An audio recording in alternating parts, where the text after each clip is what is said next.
சென்னை சோழிங்கநல்லூர் சந்திப்பில் குடிநீர் குழாய் உடைந்து தண்ணீர் வெளியேறி வருவதால் போக்குவரத்தில் மாற்றம் செய்யப்பட்டுள்ளது. கூடுதல் தகவல்களை செய்தியாளர் ஜெய்சங்கரிடம் கேட்கலாம். ஜெய்சங்கர், இது எப்படி உடைந்தது? என்னென்ன போக்குவரத்து மாற்றங்கள் ஏற்படுத்தப்பட்டிருக்கு? விவரங்கள் என்ன?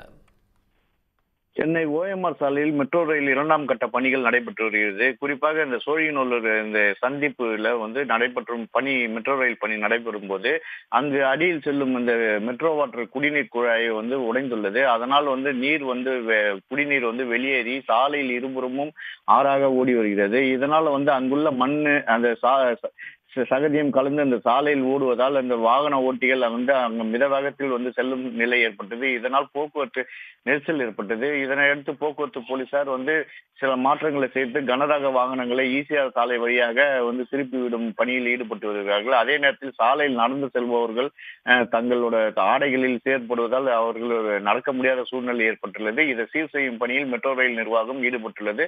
இதனால் காலை ஒரு மணி நேரத்துக்கு மேலாக அங்க சோழிங்கநல்லூர் பகுதியில் கடும் போக்குவரத்து நெரிசல் காணப்பட்டது. விவரங்களுக்கு நன்றி ஜெய்சங்கர். உடனுக்குடன் செய்திகளை தெரிந்து கொள்ள சன் நியூஸ் பெல் ஐகானை கிளிக் பண்ணுங்க.